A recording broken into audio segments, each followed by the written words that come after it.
क्या इजराइल का गोला बारूद खत्म हो गया है? क्या तेल अवीव की फायर पावर अब थकने लगी है? क्या इजराइल ने अब हमास को सजा देने का इरादा छोड़ दिया है? या 7 अक्टूबर से गाजा पट्टी को दहला रहे नेतन्याहू का हृदय परिवर्तन हो गया है? या फिर इजराइल ने अपनी वॉर स्ट्रेटजी बदल ली है?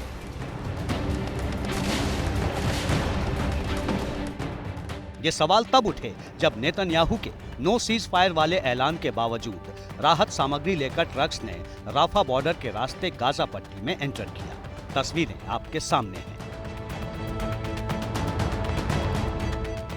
जैसे ही मिस्र से गाजा पट्टी को जोड़ने वाले राफा क्रॉसिंग के गेट खुले, सफेद झंडे वाले ट्रक्स की लाइन लग गई। गाजा के 23 लाख लोगों के लिए मानवीय सहायता लेकर पहुंची इन गाड़ियों में खाने पीने का सामान और दवा लदा हुआ है, जिन्हें लोगों तक पहुंचाने की कोशिश की जा रही है।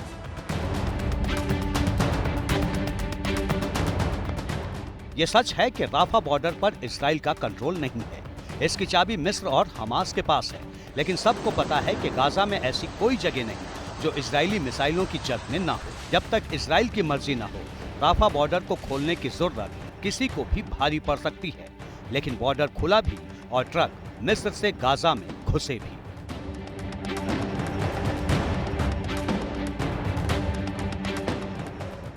ये घटनाक्रम हैरान करने वाला है, क्योंकि इजराइल पहले ही ऐलान कर चुका है कि जब तक उसके 200 बंधक रिहा नहीं होते, गाजा पर हमले नहीं रुकेंगे।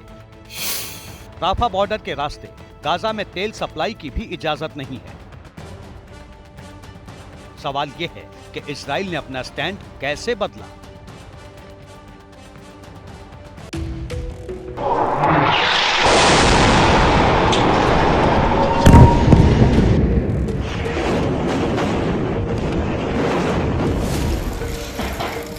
इस डेवलपमेंट के पीछे है संयुक्त राष्ट्र की अपील और उससे भी बढ़कर अमेरिका का प्रेशर, जो किसी भी कीमत पर मिडिल ईस्ट की जंग को भट्ठी बनने नहीं देना चाहता।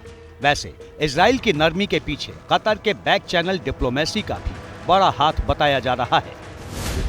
दावा किया जा रहा है कि हमास की कैद से अपने बंधकों को रिहा करवाने के लिए अमेरिका ने कतर पर प्रेशर बनाया। कतर ने हमास पर दबाव डाला और हमास ने अमेरिका के 2 बंधक रिहा कर दिए। इजराइल को उम्मीद है कि कतर और हमास के बीच की केमिस्ट्री उसके 200 बंधकों को भी आजाद करवा सकती है। अगर ऐसा नहीं हुआ तो इजराइल का प्लान बी तैयार है, और उसका ये प्लान इतना विध्वंसक है कि अंजाम का अनुमान लगाना भी मुश्किल है। इसे इजराइल के रक्षा मंत्री के 2 बयानों से समझिए। 20 अक्टूबर को कहा कि अब गाजा को भीतर घुसकर देखने का वक्त आ गया है। 21 अक्टूबर को बयान आया कि इस जंग में लेबनान शामिल हो चुका है। मतलब साफ है, अगर जंग की बिसात पर गोटियां मन मुताबिक नहीं पड़ी तो इजराइल न तो गाजा में घुसने में देर लगाएगा और न हिजबुल्लाह और लेबनान को ठिकाने लगाने से परहेज करेगा।